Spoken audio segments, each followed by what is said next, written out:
Welcome to another episode of the CarryTrainer Higher Line Podcast.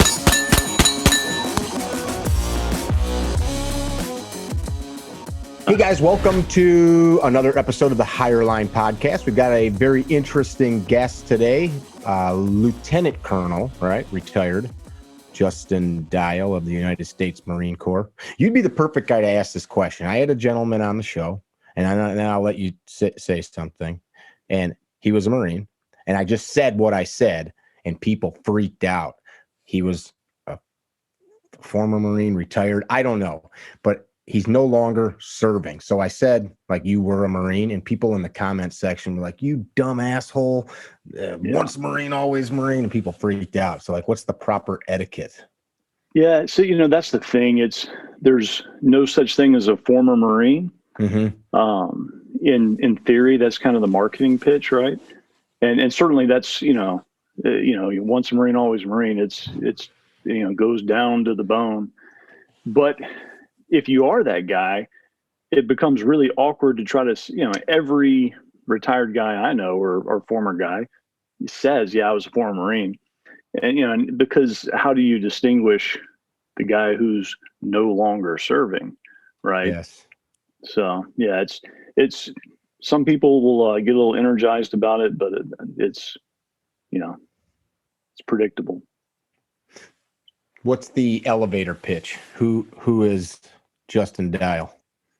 I'm a shooter, lifelong shooter. I just knocked over. I was really hoping you were going to lead off with long walks on the beach, seafood, white wine. Yeah, no, it's, everybody that knows me knows I'm a shooter, always have been.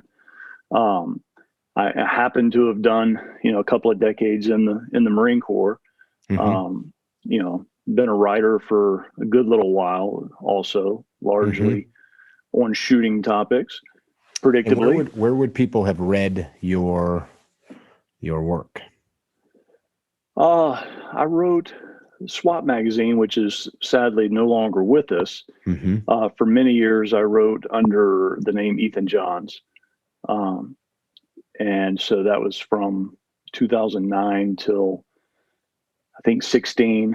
And was then Mr. Hopkins still there then?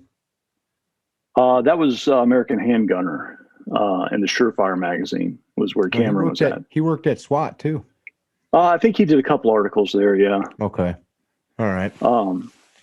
And then since 15, I've been writing predominantly, not exclusively, but predominantly for the National Rifle Association, American Rifleman. Okay. I'm one of their field editors, one of the handful of guys who's the field editor. I've read your articles there. I got kind of connected watching your stuff on Instagram, your Dialed In Training Instagram account. Yeah. What's that all about? Well, just, sharing some guns and shooting stuff. It's, I have a tortured relationship with social media after so many years and in certain parts of the Marine Corps where it had zero kind of online presence. Mm-hmm. It's still a daily grind to, do I share this? Do I not? And so I'm working through those issues, with some professional help, but the help of my daughters. It's bred into you to be secretive. Yeah. And so, largely I'm probably best known for training stuff. I do the reviews and the things that everybody typically does. But I'm probably best known for training subjects, and kind of in the training world, there's a resource for a lot of guys, because that was kind of my shtick in the Marine Corps, was as a shooter and a trainer. Had the good fortune to run a couple of their specialized schoolhouses and serve in a couple of specialized units. Mm-hmm. So, it's always been from the earliest days, that was kind of just something that I gravitated to, was a real interest in what makes training tick and what makes it effective, and just really passionate about it. In the non-Marine Corps world, you've been connected to some pretty influential figures in the shooting world, like the now passed on Mr. Green. What did you do with him? So a bunch of guys in the early IDPA days, late 90s, early 2000s, there was a big gaggle of us that were hitting all the East Coast matches together. It was the Team Beretta guys at the time was, Super Dave Harrington, Ernest Langdon, Rob Haught, and Todd had just come on with Beretta. So he was kind of the team manager, so to speak. And I was shooting Beretta just based on the unit I was in and what I was carrying. And so, we were all pretty close. But it was a huge networking opportunity because I was running a schoolhouse that did a bunch of weapons courses, CQB, et cetera. And so at the time, Super Dave was running Range 37, I think, and Scott Warren was running the FBI's HRT training. And so, we were all sharing information and taking advantage of each other's, kind of expertise. Okay. For those of you guys watching or listening, if you don't know who Todd Green was, he was a super influential guy that training nerd, I guess, training junkie. And a lot of people know his drill nowadays, the fast drill, which still people chase that. Ernest is still the one putting out that test at classes, but people see that, they download it, and I think they kind of miss the point of what the intention was, being an on-demand skill drill. Guys print off a stack of them and go to the range and just burn through it. But those of us while you're on the fast thing, just and just to clarify, because Todd was initially a team manager, but he was a super serious, dedicated student of the gun, and he invested tremendous energy and money, personal money, into building he was just a giant networker guy who pulled in a bunch of folks who wouldn't normally. He was the social glue that made a lot of folks, type A folks, who wouldn't necessarily normally sit down and talk about stuff. He would kind of make that happen, whether you liked it or not, in all these matches. And he became, really, really talented as a trainer. The guy was absolutely brilliant. And the fast was his. He never envisioned it being what it is, right? But for him, the time he experimented with a bunch of stuff. At the time they developed the drill, I believe he was running either a Beretta or a SIG. It was somewhere in there, behind the hip and a Milt Sparks. So there's one thing that the benchmark of the fast, the timing of it, et cetera, is if you try it with a DASA gun behind the hip, with kind of closed or, open garment concealment type, it's a whole different drill than, current day with appendix, dots, et cetera, et cetera. And so it really began for him as, I think, an aspirational drill to really force him to reach a level of performance, particularly with the first shot and the double to single transition. And then the reload, just things that he cared about for his own development. He was known in IDPA circles. He was the guy that always shot full bore duty ammo, always shot his carry gun, even as he got good enough to be in danger of, putting pressure on the very top guys, where most folks at that point tend to, the ego kicks in and you begin to make some compromises for the game itself. And he always took it very, very seriously. He was doing IDPA for the reason IDPA existed. Absolutely. And that was kind of, at that time frame, it was a really, and I don't know what it is currently. I haven't been involved with it for some time. So I have no judgment, positive or negative, of whatever it is today. But that time is an incredible resource for all of us that were in the kind of higher end, school circles. And it was a kind of a testing bed for a lot of stuff at the time. You and I started talking a little bit yesterday. You had brought up just a few topics about, I guess I'd say, your training ideologies. Talk about that a little bit. Well, I think about training a bunch, write about it a little. And for me, we're in the golden age. The guns and equipment are amazing. We would have never imagined this 20, 30 years ago. Our access to it is amazing. Up until recently, ammo prices were amazing. Yeah. And so it really is the golden age, and our access via the internet and just the crop of trainers that are out there. It's really, really phenomenal. But sometimes our thinking isn't clear. And some things are maybe in the aggregate, a little bit counterproductive, some of the things that folks chase. And so, I try to put everything in frameworks that make sense because, in my background, we were running schoolhouses, teaching lots of folks, high-end skills.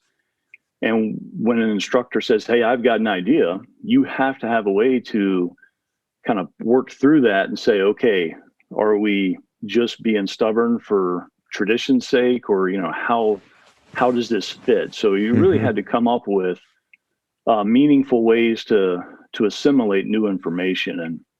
And over time, I've, for that specifically, there's basically 5 filters. And I think you and I were touching around this on Tier 1's Instagram post earlier, but the 5 filters that I use when someone says this is a better mousetrap, whatever it is. The first is kind of, the mission thing, the purpose. Is your purpose and my purpose aligned? Or are we both trying to win matches? Are we both just trying to protect our families? Or are we trying to rescue hostages? What's our purpose? And that's pretty obvious. That's, the old Pat Rogers mission drives the gear train thing, right? The second is the equipment itself. And there are techniques that, when I first started going to schools quite some time ago, that was in the hardcore. If you were a guy that was paying money to go to a school, then chances were about 90-something%, then you were probably running a 1911. And if you weren't running a 1911, you were probably being issued a Glock. And so you began to see very platform specific techniques kind of crop up. And at the time, I was at Chesapeake at the Marine Corps' Security Forces Training Company, where they teach the anti-terrorism Marines and the guys that guard and are tasked with potentially recapturing nuclear weapons, or special weapons rather. And so our sidearms were Berettas, and so a lot of the techniques that make perfect sense on a 1911 or a Glock are not well aligned with the Beretta, for example. And so, I began to see when some of my kind of heroes and gurus, so to speak, are saying, hey, this is the way it, shall be. And I'm trying to do it on Beretta and saying, yeah, that just doesn't make sense. That's not the way the Beretta is designed to operate. And so that's just an example, but you can take that. We saw it also in the transition from the MP5 to the SOP mod M4s, where there are still a lot of rather MP5 specific techniques that are out there that never got reevaluated as the M4 became the standard platform. Some of them were obvious right off the bat. Like in my outfit, we went from you made entry in the first room and the safety came off and it stayed off until all was clear. And as soon as the M4 was fielded, it didn't take but about a couple runs through the house, and it was like, yeah, let's use the safety. Start working that safety with the trigger. And so there's lots of things where the equipment matters to whether something makes sense or not. And then there's there's the mission, there's the equipment, there's also the physical makeup, which is what you were talking about, where. And I just threw that out there just to because chum the waters. Just so you guys are listening, a guy that we know who's a phenomenal shooter posted a short video clip of him running a pistol, and it was some great demonstration of recoil mitigation, management, control, whatever words you want to use, and he had shared a little bit of information about it, and I don't even know what exactly he said. I just briefly looked over it, but I was more interested in the comments, and that's usually where, you know, you just see people's their goal. Man, I want to shoot real flat. Why? What's it going to do for you? Like, if your goal, like you said, is competition oriented, well, I want to shoot a bill drill in 1.7 seconds. Well, then a flat shooting grip and platform's probably super important, but a bad guy's not going to look at you and be like, damn, that guy's shooting flat, I'm scared. Right? Yeah. Keep going. I just want to make sure that people listening know what we're talking about. You know, so that kind of third filter is, you know, the person and the musculature, like you had mentioned, and because some of us like to apply force because we're stronger in certain muscle groups, or we just, you know, we're accustomed from other activities from using our, you know, muscles in certain ways. And so some techniques that work amazingly for Grandmaster X are just not well aligned to the granny who simply doesn't have that musculature because they've not put in the time and you would need to do a training regimen in order to be effective using that particular way to put force on the gun, so to speak. And so there's that kind of individual component of it. And then there's also, which is largely overlooked, and it's the source of most arguments. Because like if your missions are different, that's pretty obvious.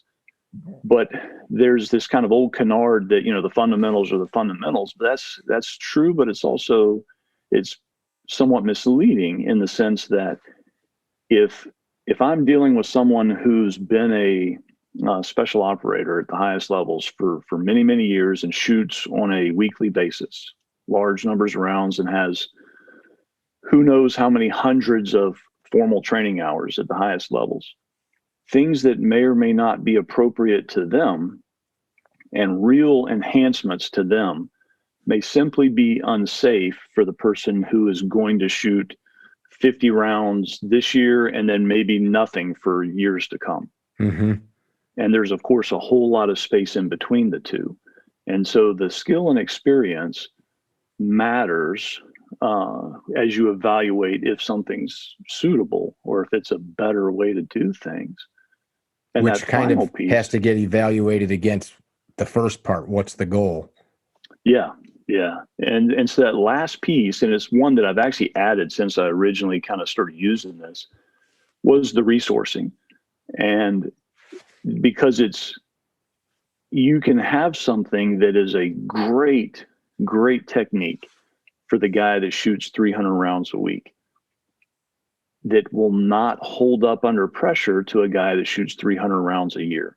And is not even remotely accessible for a guy that shoots 300 rounds ever. And so the resourcing begins to really matter as you start to, particularly at the higher levels, as you begin to evaluate, is this something good for me? And if you're handling the gun daily or weekly, then, you know, there are things that you can do that that are not unsafe. They're not, and they're actually, you know, probably a net positive.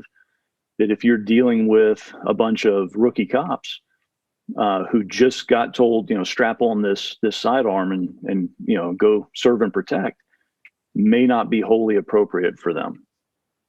The whole point you're bringing up is something that I see play out on ranges, at match after match parties, or just dudes shooting the shit about guns or training. And it gets to be short-sighted in kind of insulting when people look at a perfect example would be maybe what appears to be a low level of standards for law enforcement academy. Maybe just pick Anytown, USA, and whatever their standards are. Got to hit this target zone at this distance and this time constraint. And guys are like, well, that's ridiculous. You know, like I could take a guy in 3 weeks, but they don't understand the resource part of it. That officer, we only have the budget and the manpower and the time to put this much training into him. And so we have this lowest common denominator, just like basic training in the services. We got this much time to output a product that's repeatable. And of course, the response by the general public, especially if it's some guy. Yesterday, you used the word enthusiast, I think, when we were talking. Was that the word you used? Yeah, beware the that's enthusiast. what most of us. But that guy that's loading, that's filing on parts and tweaking holsters to get all of those little fine incremental improvements. That's his whole life. I've got a friend that is he's a GM. His name's Eric, and Eric has a day job, but his whole life, man, is one, he doesn't get a haircut. I think he's too cheap to spend his money. Eric, if you're listening to this, I love you. You need a freaking haircut. You look like a homeless person. He's got a beard and hair. He's great. But like his whole life is that. So that guy could look and say, well, that's just ridiculous. But you can't expect everybody to have that level of commitment. And of course, the often repeated response is like, well, life and death situations, you got to hold these people to a high standard, or you see it in training rooms for a job that can kill you. You can never train enough, sort of thing. But not everybody is going to be a fanatic about training. So that's just what made me think of as you're talking about that.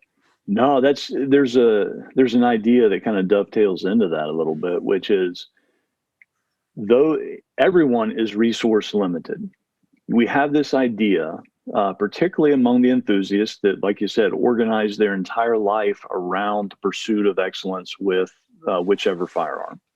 Mm-hmm. And I'm dangerously close to being that guy. By most people's standards, I am that guy. Okay. And so there's this sense that, like, well, yeah, this is achievable, or this is what should be. And the reality is that almost no group of armed professionals meets the enthusiast version of what should be specific to firearms. Mm-hmm. And here's the deal, is that those units which actually have the resources, and I've been in those units where the amount of ammo we got was whatever number I put on the request. Mm-hmm. It showed up and you got to shoot it. Yeah. And, where it's like, okay, the ammo truck shows up and no one asked any questions, which is a pretty awesome place to be in. But the reality is that those units which are resourced to that level, there's a reason for it, mm-hmm. because they're important. And what they are limited in is time, because what they're doing is important, and shooting is only one small component of that. Mm-hmm. And so, I joined in the Clinton years, and when I was in, just the regular 2nd Marine Division, I did a shoot for the guys one time with 32 rounds per man.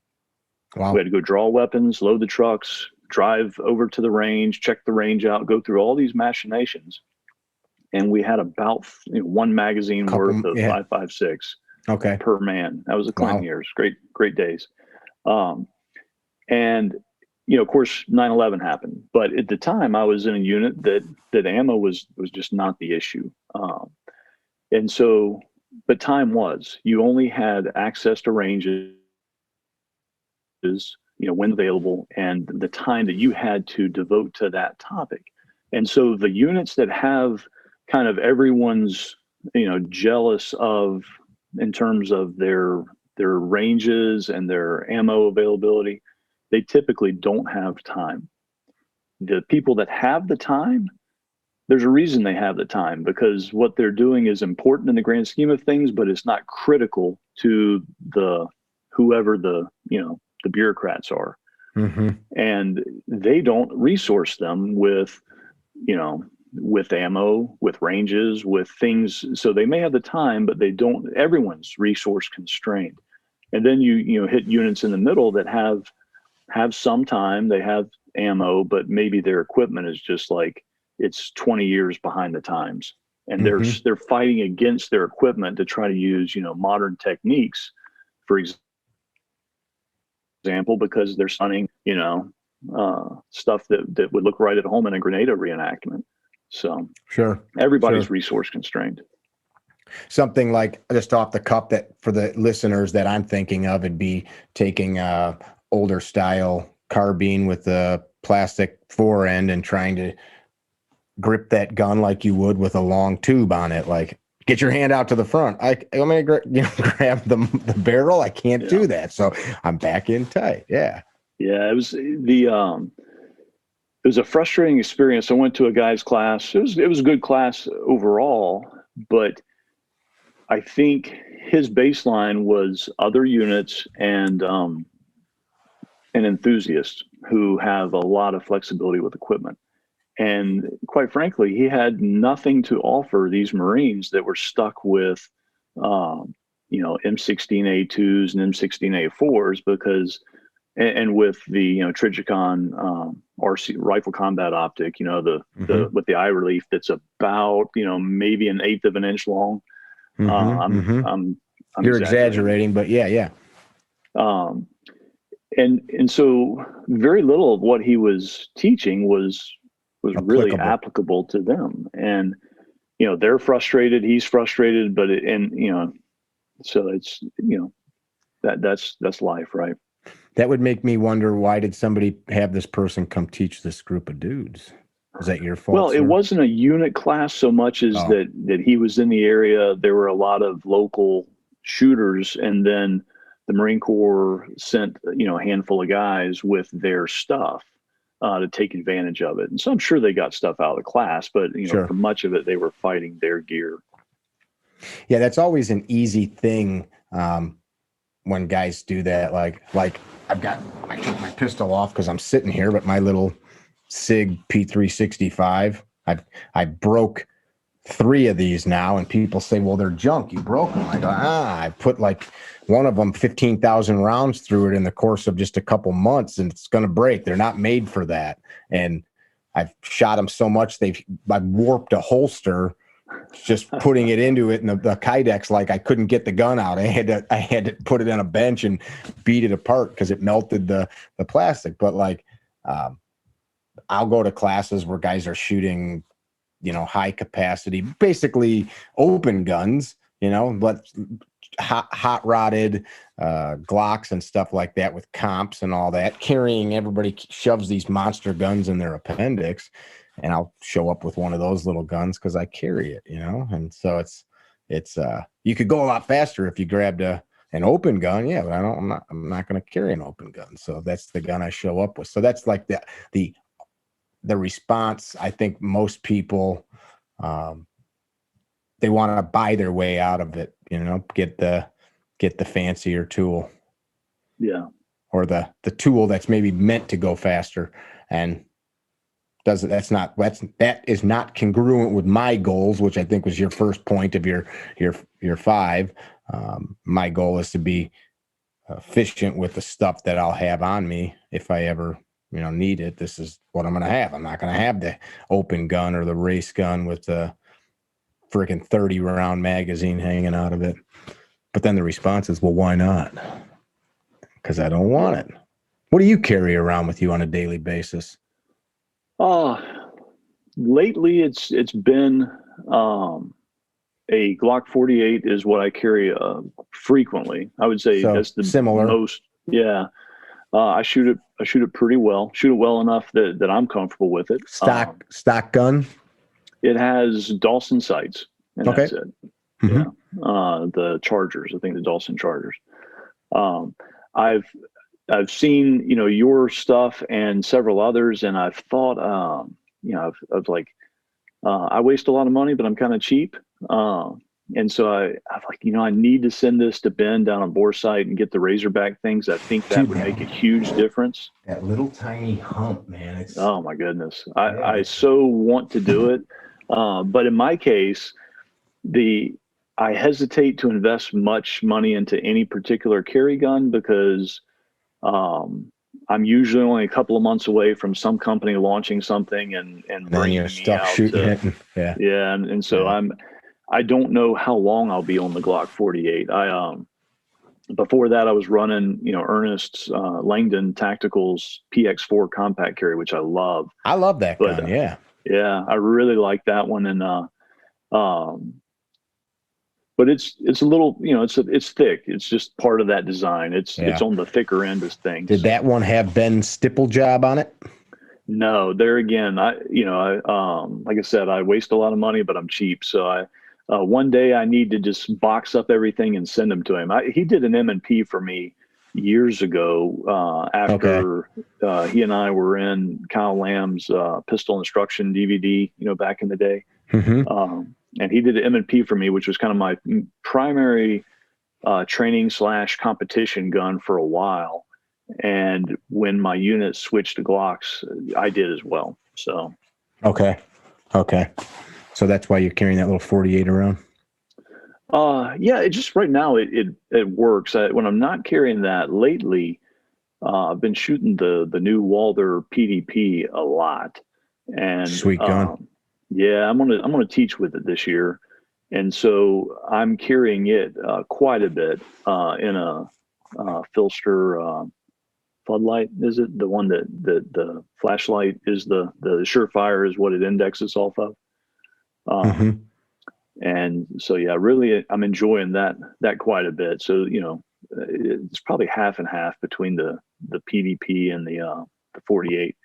There was a time, and this is because some people are probably, hearing that and thinking judgmentally to themselves, oh, that's terrible switching between platforms. I was going to ask.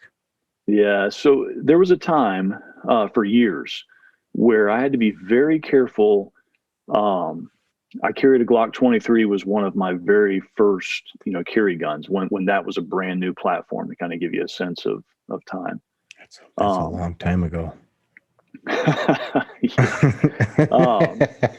And so I was carrying a Glock 23.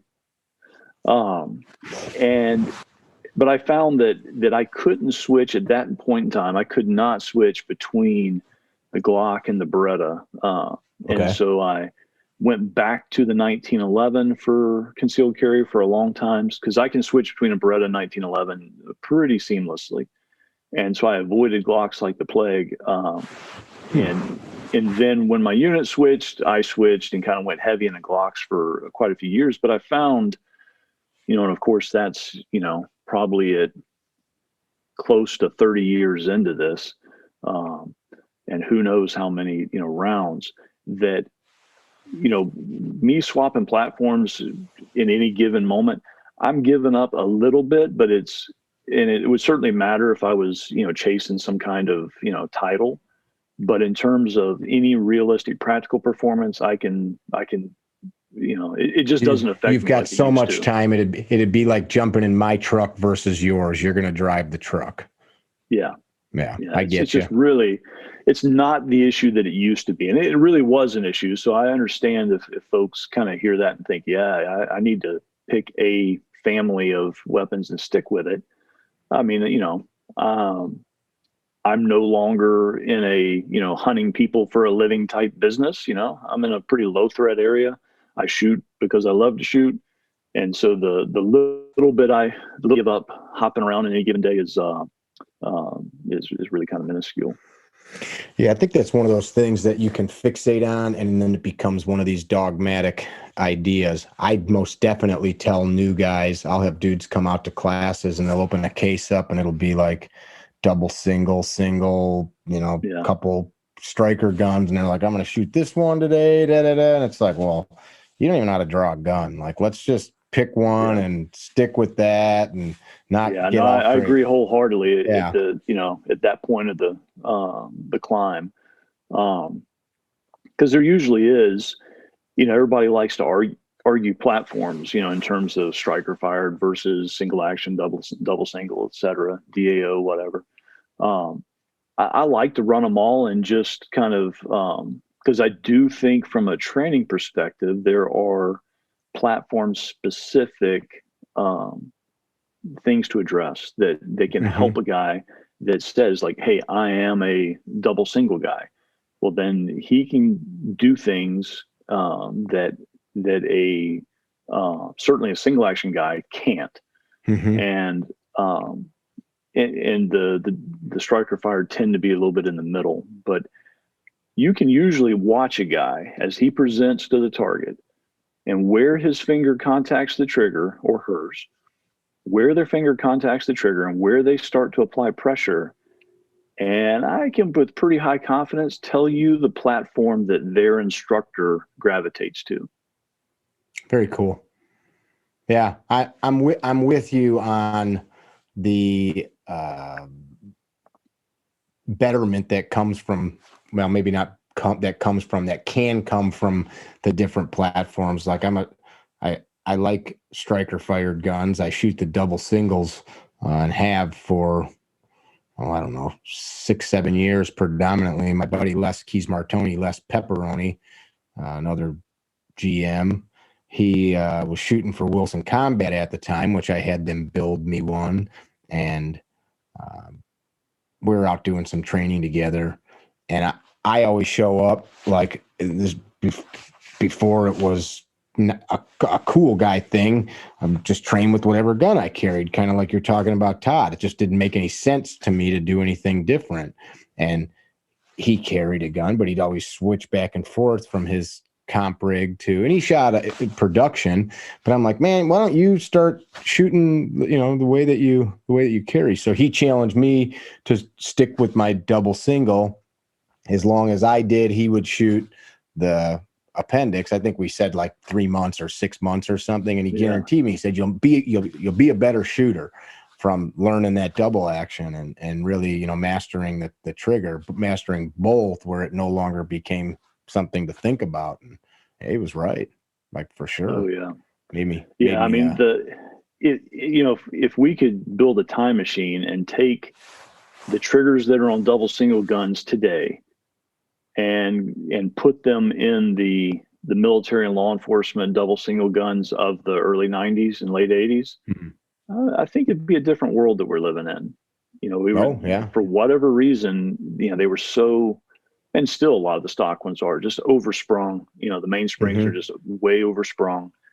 And, my opinion, which is certainly subject to being wrong, is that the level of the amount of guys that can master a double action, every pound you get below 10 pounds, it dramatically increases the number of folks who can now actually run this thing confidently.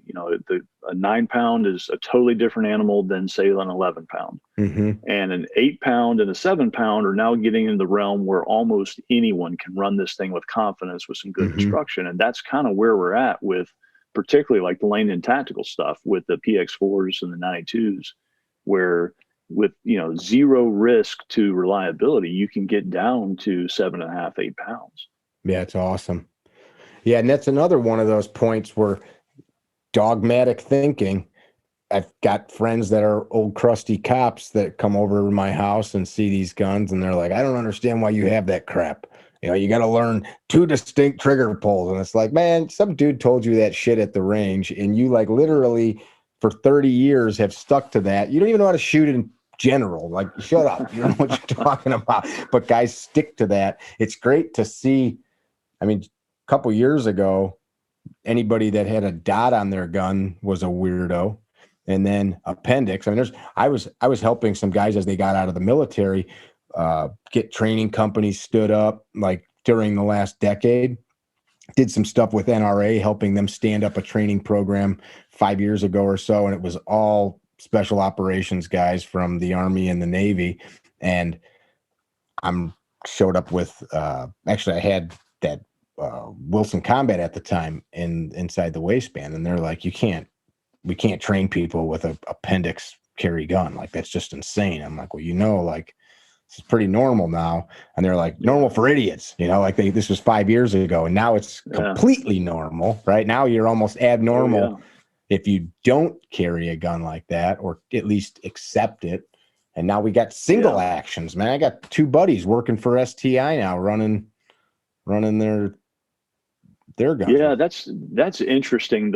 And I've not fired the staccato. I hope to at some point, but pretty sweet.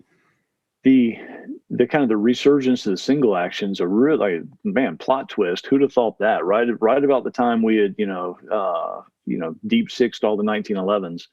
I was on the range 20 years ago, and I distinctly recall, with my summer special behind the hip with my, tuned up 1911, regarding some fellow shooter, with man, what's this guy doing?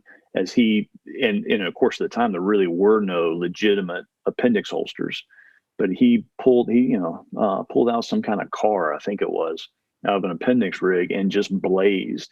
And I was so hung up on that he was outside of, what all the cool kids were doing, that, I almost had to kind of, reboot the machine and be like, yeah, but that was a really fast draw, and he just smoked that target with that, that car. Yeah. Like, okay. Not the gear. Yeah. Not the gear, which kind of brings up like the point of our training is always goal oriented. And we're not training people to be competition shooters, although I always tell people, like, if you start out with good fundamental aspects of how to control and operate a gun, like, that can be applied to that. What does somebody learn? You said for this next year you're training.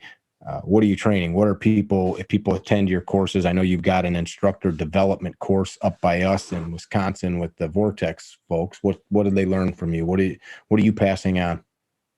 Well, I approach it a little differently because I don't do this full time. I still teach a variety of topics full time within the DoD, and so when I put together a class, it's largely because I want to test drive some ideas, some concepts, and give back in a certain area, and kind of focus my preparation, because I enjoy the preparation for a class.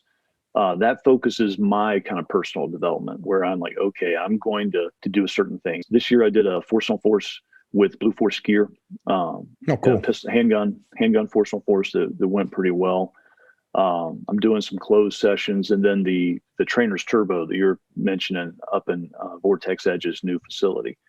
And that is, I'm trying to put together the package that I would have most benefited from 20 years ago, and have a split between range work and classroom. And the classroom is focused on knowledge-based stuff. It's things that the assumption coming in is that we're going to get some really high quality shooters and instructors who already know what they're doing. And they're just looking for, like most hungry guys, like, hey, give me some gold nuggets. I know what I know. Let's see something else and see if we can get these guys rally in one place. And some of it's seminar style, where, hey, what are your best practices for some of these very specific things? But a lot of it's going to be passing on stuff that I picked up running, some of the like the Marine Corps Special Operations Schoolhouse with the all those specialized courses. We had 80 plus instructors. I was the boss man. And, you being both an instructor who's taught instructor classes in the Marine Corps, as well as the guy that's in charge of making sure all the instructors are doing, getting guys to a really, really high level. Because, just one sidestep, a plug for MARSOC, because, even though it's been around for 15 years, most folks are not that familiar with the Marine Raiders. And it remains the only component of USSOCOM where, in the pipeline, if the guys don't shoot to the right standards, they're out. They've been selected, they're, months into this training pipeline, and if they don't meet the shooting standards, they're gone. And we, when I was at the schoolhouse, we had an attrition problem, and we were very, very proud of the work the instructors did to kind of change the program to boost the success rate without changing the standards. And so anyway, through a lot of time obsessing over this stuff, I think there's some nice stuff about training methodology. And then there's some high performance coaching things. There's platform specific things. Get on the range and demonstrate, and kind of not shoot the gun like Jedi Dyal. That's not the point, because who cares how I shoot? It's how can we get on the range and demonstrate for an instructor to get more out of his live fire time with his students, and to really demonstrate how to tweak timing, how to tweak pressure, how to tweak targetry, and the overall approach, to then be able to fine tune the coaching to get to a higher level. And it's going to be an awesome couple of days. Because have you done one of these yet, or just the inaugural? No, this will be the first of its kind. And, we'll see if it goes well. It may be something I do, annually maybe, but, like I said, I kind of teach for a variety of reasons, but I don't, you know, I, I kind of put together a special course, I run it, and I'm highly likely to want to chase a different special course and say, you know what, I want to do rifle because I'm messing with this, that, or the other. And so I'm a little bit unpredictable in that sense. But if you think about it, most of our training in the industry is still based on that industrial mobilization model from World War I, World War II of get the maximum number of recruits or police rookies or whatever it is on the line, and in military fashion impart a skill as quickly and as efficiently as possible. Mm-hmm. And that works great for getting a bunch of farm boys and turning them into doughboys, right? In World War I. It works great for the military. It is efficient from the point of view of the military or the police force to get a whole bunch of folks to a certain level quickly. It's not at all efficient for the individual student. Mm-hmm. It's not geared to be efficient to him. It's geared to be efficient to the machine, Yeah. And so there's, even though a lot of guys are fantastic coaches and they're fantastic at conveying information, the framework that they're organizing their training within sometimes is stuck in a model that's not great for an adult learner who's highly motivated and already skilled. I dig it. So you're going to revisit that and add your take to adult learning based on what you've learned the last 20, 30 years. Cool. Yeah. Do some of that. We're going to touch on some other stuff that's not typically seen in the firearms world based on some other materials I teach within the soft community. So it's going to be a good time. Such as? Largely cognitive biases. Some of the games our brains play on all of us that we're all subject to. If you begin to recognize those, you can leverage them as an instructor to either avoid them for the student or to point it out. There's also things where when you can begin to use some type of personality profiling models, you can arrange the information in a way that clicks with the student. And there's lots of models out there. If folks want to like jump on DuckDuckGo and do kind of search with images or Pinterest or whatever it is, there's lots of personality kind of typing models. Not Myers-Briggs, but DISC is a great one. Foresight is a great one. And you can, if a really high quality instructor can take some of that information and quickly connect with the student in a way that matters to the student. We tend to try to connect with the student in a way that matters to us. Yeah. And that's, a good instructor gets a lot of this intuitively, or they've learned it by hook and crook. And it's a little easier if someone kind of, paints the path for you. I dig it. I hope to be at that event. It's not far from me. I've got to clear a couple things, but I'm going to try to be there. So I'm looking forward to it. We were talking, I hope to be there. We were talking yesterday a little bit. We actually talked about a lot of stuff. There was quite a few topics that we chatted on. Just share a little bit about some of the things that you've learned, not even about shooting per se, but just learned that have made you a better dad, a better officer, better friend, perhaps, better writer, just some of the stuff that you've learned in the past 10, 15, 20 years of being an adult, things that you're maybe see.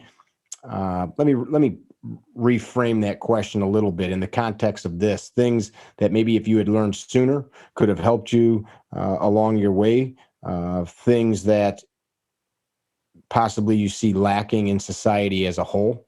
Kind of a broad question, but gave you something to shoot at. Man, that's intimidating. Yeah, you'll be all right. I think one of the things that strikes me is as I kind of go back and reflect on, my progression as a shooter, a limiting factor for me was that I bought into the typical American fable of talent, and that I was a gifted shooter. And that was actually, in retrospect, pretty limiting, because if someone would have, clearly laid out for me, like, yes, you may enjoy shooting, so you're predisposed to do it, a little well. And you may have some, attributes that are allowing you to enjoy some early success. But if I could have understood better the just the effect of sheer practice time and resourcing it, and that talent is not really the thing. It's really all about the focus and the degree and the purposefulness of the training.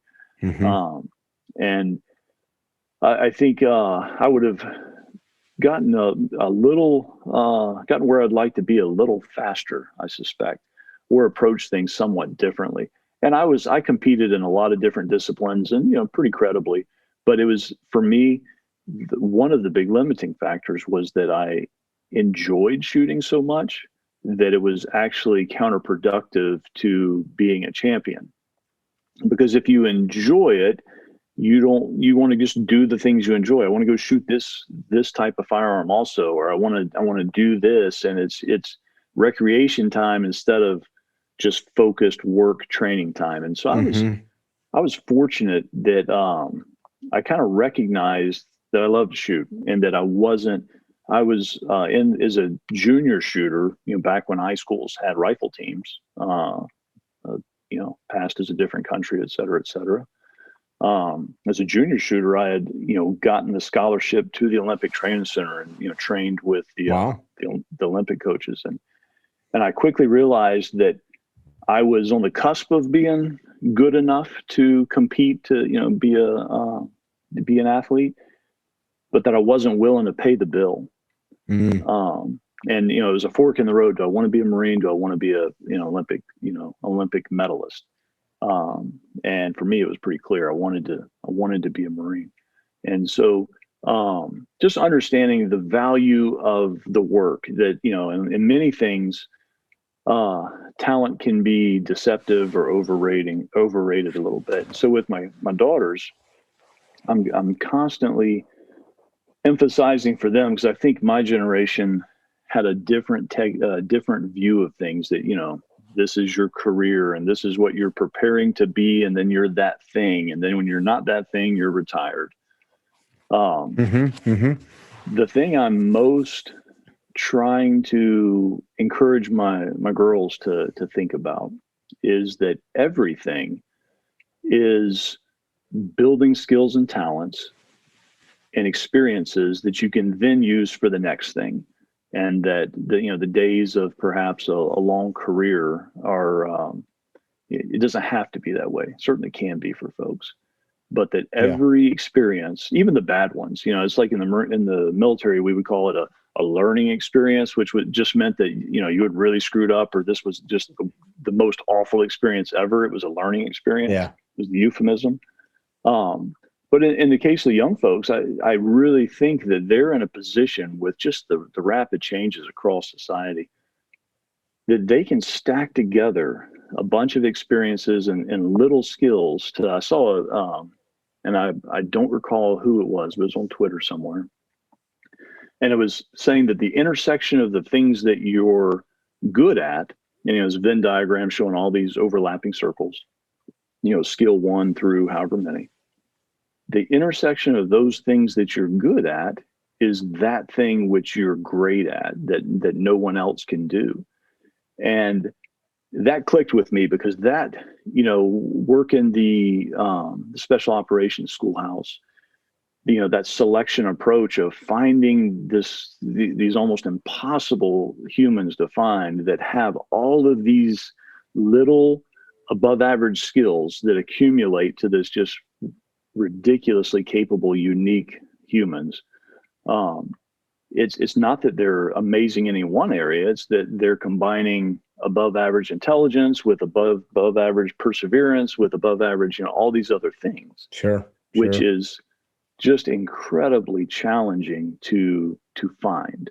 And so, but I think anyone, they don't have to be a, soft guy or a Rhodes Scholar or whatever, but they have little abilities that have come to them through experience or through inclination or whatever, that if you stack those things up in a way that could really, really be powerful for them. How do you think a person, I think sometimes there's things that we take for granted. How does a person reflect inwardly and find those things about themselves? Not everybody is able to be so aware, self-aware. You got any tools for that? Ask a friend, hey man, what am I good at? Yeah. I think, the first tell is that something you don't mind doing necessarily, or something that people come to you for, right? Like that you're, okay. I think that's a tell. But I think I told you yesterday, I live with a house full of entrepreneurs. And it seems to me these things just kind of happen, that they're able to pull together opportunities that no rational person would have connected all these dots. But that, but I think that increasingly we may see the younger generation think that way. Right now, it is very entrepreneurial, right? But I think the younger generation is going to have opportunities because they're just probably not going to have that credential equals career equals, whatever type experience that so many of our generation did. I've been a vagabond hobo in careers. I've been all over the place, and I've have laughed at people that have, why don't you stick to something? Why don't you mind your own business? Like, it's not like I'm living in a cardboard box. Like that always was intriguing to me, that somebody would go learn something in school or in a apprentice capacity and then do it until they just about couldn't work anymore. And then they could go hopefully relax for a little bit and play checkers and putz around and then die. Like, that seems horrible to me. Horrible. You bring up the apprentice thing, and I see so many young folks that just seem to me like, dude, get a trade. You would be so good at a trade, and you could just kind of get a sense that you would be fulfilled by this. You'd be financially successful. No, instead, go waste a bunch of money at community college to then drop out and do retail or something. Like, please don't. Like, you can see guys that have talents that just their mentors aren't necessarily nudging them. But in terms of training, that's an aspect that I was thinking about that as, getting ready to talk to you. If you think about back to that kind of industrial, mobilization model of training a bunch of dudes on a firing line, if you think about every other, psychomotor skill that you picked up as a kid, how'd you pick it up? Your dad, your older brother, the buddy down the street worked with you kind of one-on-one and taught you to ride the bike, dribble the ball, cast the fishing rod. And it was a completely different learning experience that was enjoyable, that you gained confidence, et cetera. And nowhere in your life did you probably have an enjoyable learning experience that looks like what we all pay money and sign up for, in the sense of a, kind of, mass people online. And I'm not, don't want to come across that I'm bashing that approach. That approach is necessary for, because, I mean, let's face it, if you were trying to charge one or two dudes, you couldn't be in business, right? Like, right. Or you'd have to only train Saudi princes. Right. Speaking of Saudi princes, which is did you illegal. see The did you see the Alexander Hamilton matched Revolutionary War pistols that are coming up on auction? No. How much? They think they're going to go for up to $3.5 million. It's a match set. Wow. Beautiful set those. of. I would like those. Oh my! Google them up. They're monogrammed. They're like some. I don't know the circumstances, but I feel a little judgy. Like some great grandson like sold these jokers off right in the 40s, and so I think they're 58 caliber flintlocks, but they're gorgeous. That's cool. And they were his actual war pistols when he was in the Revolution. I don't think they're the ones that he missed Burr and that Burr Burr planted him with. I love that story when people talk about, side note, like how violent we are now. Yeah. Like, dude, we had presidents shoot each other. Like, yeah. No, I mean, talk about manly men. So the question becomes, Mickey, do you and I pool our money to get $3.5 million together, and you get one and I get the other? Is that where you're going with this? No. So like, let's say that you're at a financial situation where you're thinking this is a good event, right? Like, I mean, Alexander Hamilton isn't buying any more pistols. Do you shoot them? Oh, I'd 1,000% shoot those guns. Yeah, same here. Yeah, and, I would load them up. I'd have my buddies over and we'd drink beer and shoot the shit out of them. Oh my goodness! I'd be posting pictures of playing cards cut in half. I shot that playing card in half. Saudi Arabia, if you're listening, if whichever prince buys these things, let me shoot them and write an article about it, please. Yeah, that'd be so cool. Of course, I'd shoot them. Yeah. I've never. We had a family friend pass a few years ago, and he was a avid gun collector. His kids are friends with my little sister, and he had a house full of guns. So they asked me, "Hey, can you go just get them and kind of put them in the safe room and catalog them so we know what we have?" Because they didn't even know what Dad had. Dad was a naval officer, and I showed up there. And all of a sudden, I'm like, oh, my God, this guy was one of the biggest buyers from Rock Island Armory over the last 30 years. I took pictures and sent some to various people, and they're like, that one gun's $50,000. That one gun's $100,000. Like, wow. Ancient Colts, all kinds of single action stuff, but some very early model single action 1911, 45. I don't even know all the models, but there was several hundred of these vintage pieces that all came through the auction house, and then some other cool stuff. But I'm like, this is craziness. So his kids, they ended up just auctioning it all off. It all went right back through the auction house. But they're like, you didn't shoot any of them? You didn't take any of them out? Like, not one? Yeah. I love the vintage stuff. That's, on any given range day, I am usually playing with some training concept, developing a new drill, doing something, working on, some ridiculously, micro level of a technique, usually reviewing some piece of gear for somebody, either consulting or writing.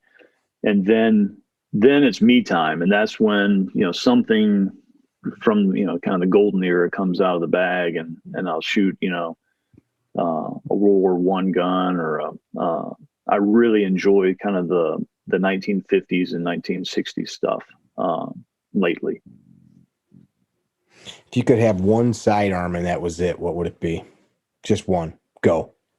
And you only got 30 seconds to answer. Time's ticking. Goodness. Yeah, no. Oh, you got to go grab it. The music. Clock's going. You only get one.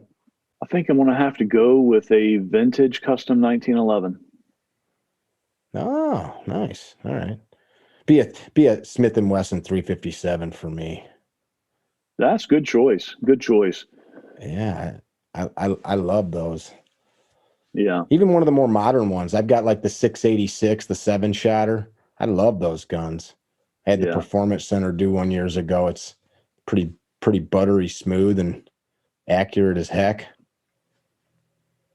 Yeah, a buddy of mine, just a local guy, he's been on a Smith & Wesson kick, and most people don't know it because I don't post much about it, but I really love the K frames and N frames, just love them. Yes. And particularly the 1950s, 1960s one, that's kind of the high watermark for me. But he just got one of those, super heavy barrel 4-inch model 14s, the Dayton cool. Police, Hannon Special or whatever. And he got a great deal on it. I was literally on Gunbroker about to place a bid, and I said, let me see who's bidding on this thing. And I didn't know that was his name, but it almost had to be. And I said, I can't bid against him. That's no blue on blue. So hopefully he lets me shoot it. But that's funny. That's funny. Yeah, there's so many fun things. What's come out recently that you've worked with or reviewed or wrote on that you thought was new or innovative or cool or just stood out to you? Yeah, I mean, it's full disclosure, Ernest and I are friends and go back a long way. But what he did with that red dot optic platform for the 92, I mean, just from a performance standpoint, it's incredible. Okay. But from an engineering standpoint, that like former Marine, a Marine champion pistol shooter taught himself SolidWorks and figured out how to, refit all of the parts to do something that no one thought could be done. A lot of people don't know that. I tell that to people and they're like, yeah, okay. I'm like, he literally learned how to use a professional engineering program in secret. Yeah. So nobody knew what he was doing and spent his evenings figuring out how to deassemble and reassemble this gun that nobody else has ever done. Like, yeah, that is pretty cool. Yeah. Yeah. It's incredible. Yeah, I mean, the market is just so full of good stuff right now between wherever you look. The holsters, I mean, the holsters are fantastic. The optics, particularly on the rifles, holy cow. The leap forward in the rifle optics is and just phenomenal. So, I mean, anywhere you look, there's kind of good news. It's amazing what even inexpensive stuff. I've got an old hunting rifle, bolt action, 30 caliber hunting rifle, and from the 80s, and it had a pretty decent optic on it at the time. It was hundreds of dollars, and now you can buy something for like $75. That's 100 times better than what it was, let alone, some high-end optic like a Night Force or Vortex or something like that you can still get pretty affordably for what they do. It's crazy. Oh yeah. Well, that's the thing. I've been working with the Vortex, I think it's 3 to 15 LHT. So it's lightweight, a wider zoom range than you would typically get a few years ago.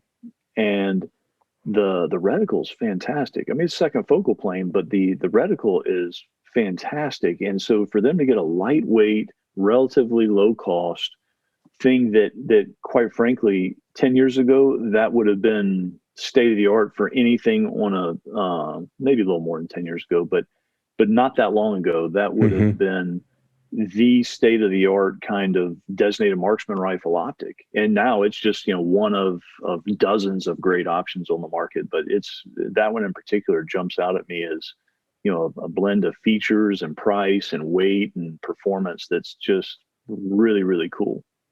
What do you have that on? Right now I've got it on a Tikka rimfire because the parallax adjusts down all the way to 25 yards, I think it is.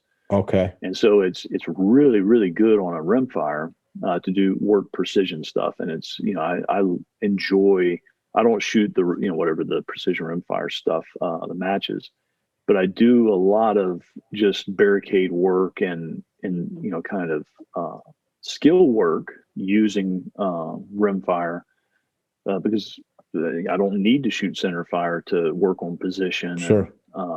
And, technique. Nice and cheap, and don't beat your shoulder up and all that good stuff. Yeah. What's like the next best thing for you? You've got the teaching coming up. You've got the instructor development course we talked about, your writing. What is there anything people don't know about you? What would you pass on? I know you're a private guy, you told me. Yeah, a little bit. No, I mean, life is good. You know, the azaleas are in bloom. I love azaleas. And I do I mean, too. I think They're nothing in bloom here, man. It's still winter. yeah, I bet. No, we're probably, the bulbs are all out, and I'm thinking we're going to be blooming by the weekend, hopefully. So that's pretty cool. And then I saw, I just got an email saying that Open Range with Kevin Costner and Robert Duvall is on Prime Video now. One of my favorite movies, but certainly one of the top five Westerns of all time. So anyone that listens to this, go watch the movie if you haven't, because if you haven't, that is an you excellent really Western. Cheated yourself. Yeah. Best shootout men are gonna die today, and I'm going to kill them. I think wasn't that the line he says? Oh my goodness. You killed my friend. Yeah, that was an excellent Western. I haven't seen that one in forever.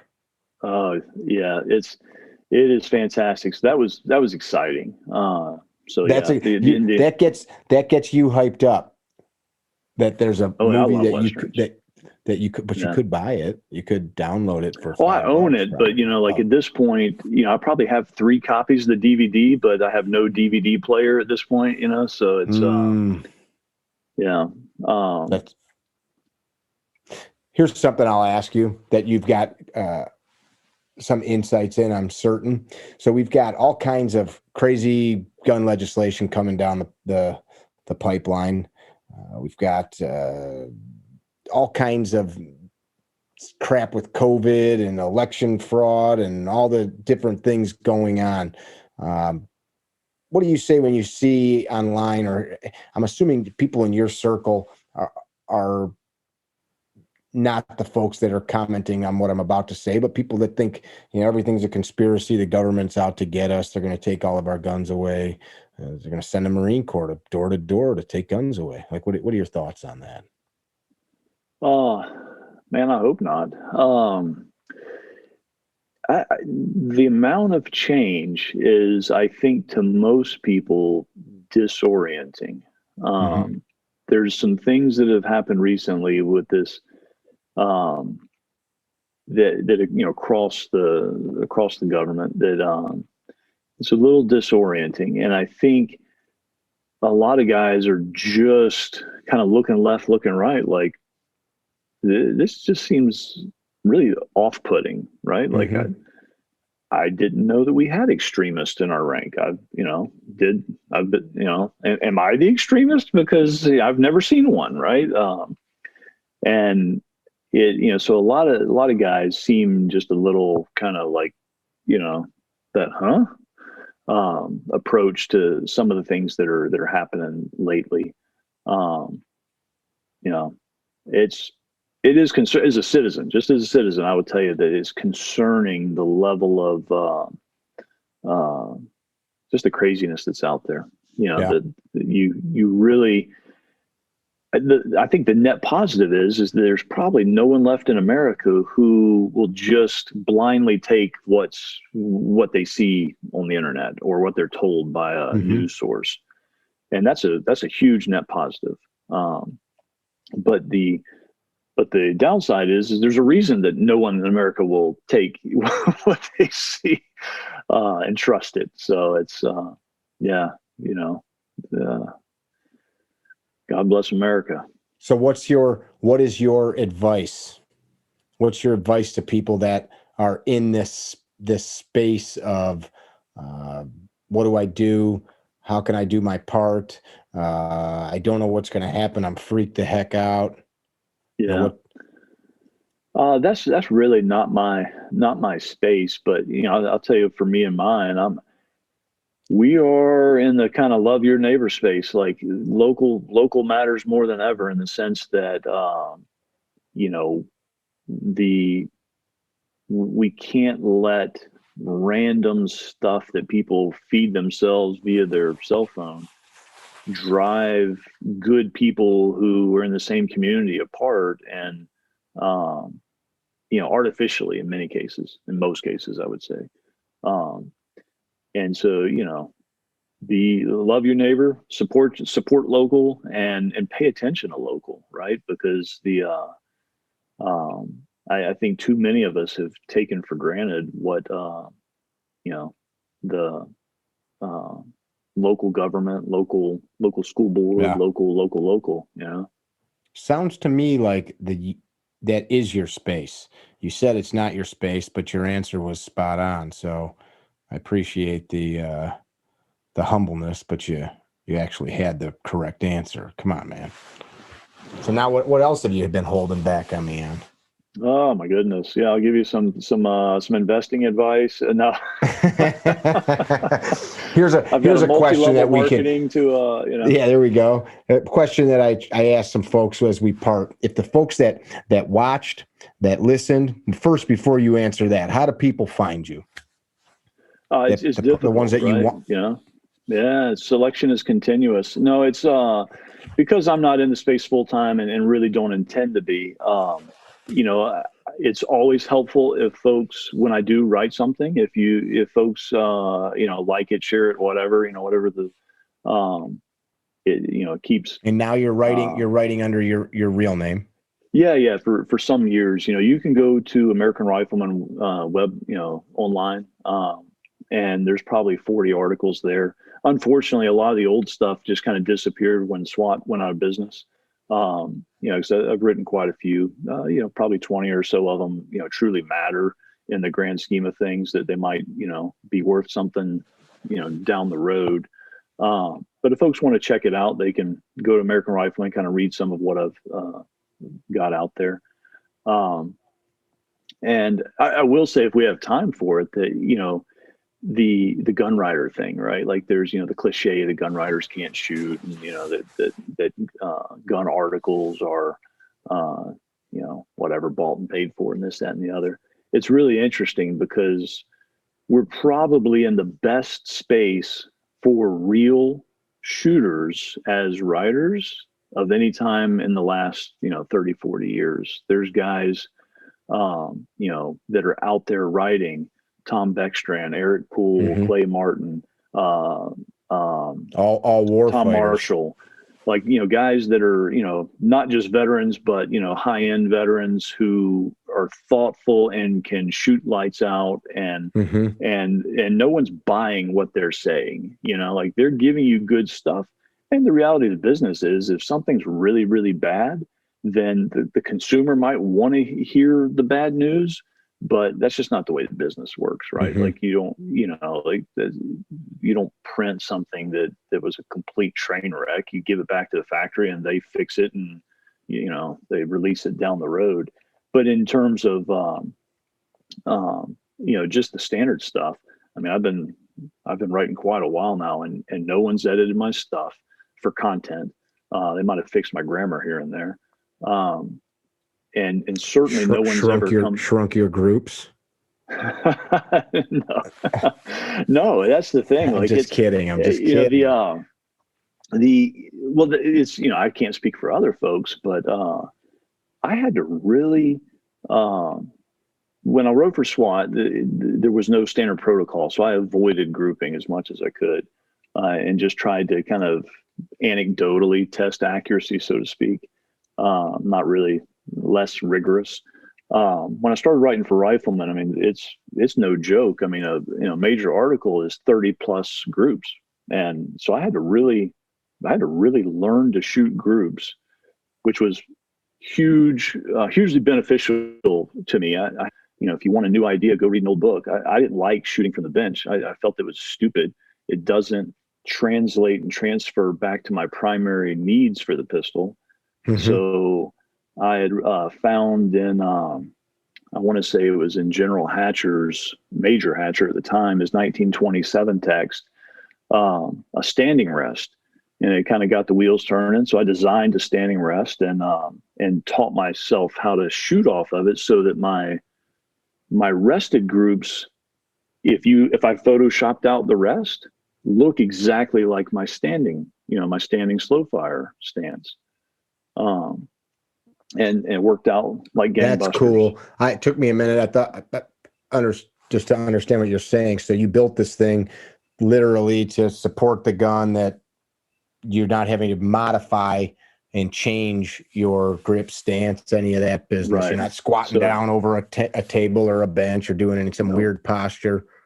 Yeah. So I don't, now I'm at the point where I actually went from avoiding shooting groups to enjoying it. I usually start every session with I'm testing loads that I've developed for this, that, or the other, or testing a weapon.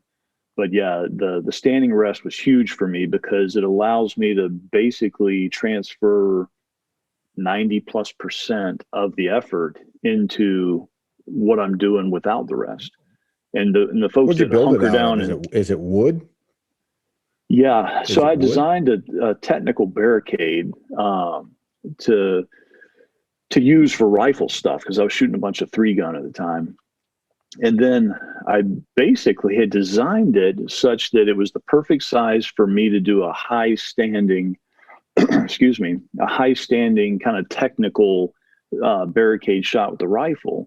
And then, over time, I just kind of adapted it to the pistol. But if folks are trying something like that, for a start point, if you find a tripod, a board, a whatever, a barricade, and you go to armpit level, then you put, a small, whatever, sock full of beans or whatever it is over the top of it, and then stand there just like you would slow fire and really put the effort into isolating everything, you will shock yourself. That's cool. Yeah, you've posted some pictures of some groups that are pretty awesome. You know who can shoot some crazy groups is go ahead. I'm sorry. No, it's been an effort. And it's one of those things that it is made me appreciate that. I was already a pretty skilled shooter, but I was not a skilled bench shooter. And it kind of came to a head when I was testing a, super expensive custom 1911 that had a 1-inch guarantee. It was a Wilson BCM collaboration. And I kind of had to look at myself honestly and say, I can't guarantee that this thing will do what it's advertised because I can't shoot a 1-inch group on demand. So I can't say if it's a gun or and me. That's not at 10 feet either, right? What was that? That's 25. Distance? Yeah. Yeah, that's 25. So I'm at the point now where, yards for you listeners, not feet. Yeah. So I'm at the point now where, just sheer massive numbers of groups at this point where, like I said, I enjoy vintage stuff. So I've got some vintage bullseye autos and revolvers that, they will do, a little under, a little over an inch all day long, but then it's on me to actually make them do that. So it's a great exercise. And it's really paid dividends, like you're saying, just my ability to do it flat-footed under time pressure, et cetera, et cetera. That's cool. But yeah, to your earlier question, I'm on Instagram at I think dialed_in_training. Yeah. And folks can kind of follow my adventures there. I'm gonna kind of recruit one more host for the year. I'll probably do something for the fall. Cool. A man's got to know his limitations, and I am not a cold weather creature. So, when it gets cold out, I hibernate, and I don't charge people money to train because they're not going to get the best version of me when it's cold out. So know thyself. So, cool. I'll probably, if there's a host that is looking to do some stuff that sounds good to both of us, probably do one more thing this year. The focus is really on this instructor and training development event, which is, there's a link to it on the Instagram. And then, based on these next 2-3 events, I'll begin to kind of decide what I want to do for next year, because I keep time in there for the industry stuff that I'm doing, with companies or for the magazines or whatnot. Right on. Last question. If the people listening, people watching, if they never see you again, never cross your way, never read anything you've written, what would you leave them with? Man, these are like deep. Holy cow. We're not digging ditches here, brother. Yeah. It's not deep. I mean, whatever comes to mind. It could be buy war bonds or eat your vitamins. I don't know. Or it could be something deep and meaningful. I don't know what comes to mind for you. Yeah. Yeah. It's a beautiful country, you know. It's a beautiful country. Be a good American. Be a good American, you know. It's what if you sat down and penned what a good American was, what would you start writing? I'd say read the Constitution. Think about what, you know, to some of what you and I were discussing yesterday. Think about the founding fathers and what they intended, and you know, and can a republic endure? You know, is kind of the historical question, right? Across the ages, and that's a real meaty question. So, I believe it can. Yeah, I think there's plenty of good people still out there pulling the load. So I think it can. Yeah. Yeah. Hey, I got to tell you, thank you. You told me this was the first time you've done a podcast like this, so I appreciate that you agreed to come join us. I know that you've got a lot on your plate. You had some work to do today, and you've got some future stuff coming along. So appreciate. You shut your camera off. Appreciate you spending the time and the energy to do it, and I also appreciate your service, man. You got many years of service underneath your belt, so thank you for that as well. And if there's anything that we can do for you, please let us know. Yeah, I appreciate you having me on, Mickey. It's, you know, like I said, as long as we're talking about guns, training, and cool stuff, this is going to be easy, right? So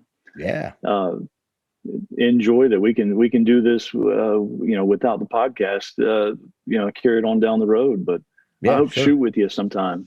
Yeah, for sure. I'm looking forward to it. I'm going to try to attend to that event and learn some new stuff. So thank you.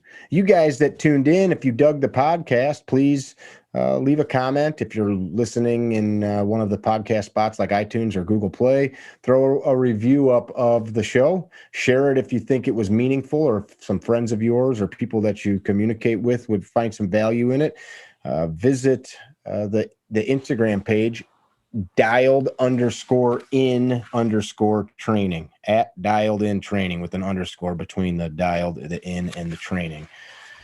And as always, don't be dickheads. Tell somebody you love them and walk the higher line. Thank you. Visit our website, CarryTrainer.com, for information about classes held throughout the U.S., CarryTrainer apparel, and upcoming projects. You can also email us at training@CarryTrainer.com for information about setting up your own private course or speaking engagement. Training@CarryTrainer.com or CarryTrainer.com.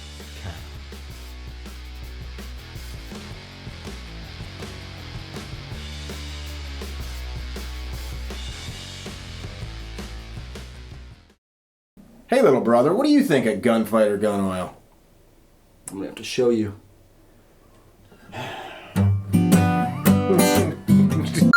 Hey, Steve, what do you think of gunfighter gun oil? Well, Mick, I said, hey, Steve, what do you think of gunfighter gun oil? Well, Mick, I have to show you about that.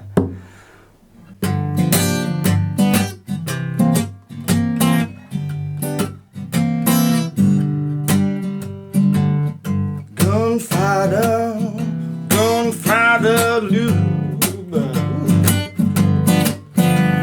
Baby, I had the gunfighter blues. But then I got me some gunfighter lube. Let me tell you about it. Made in the USA.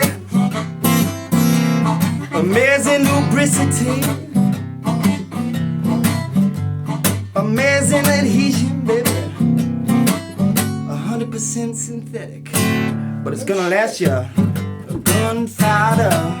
Gunfighter gun oil, baby. Took away my gunfighter blues. I'm still working on it, but So you like the lube?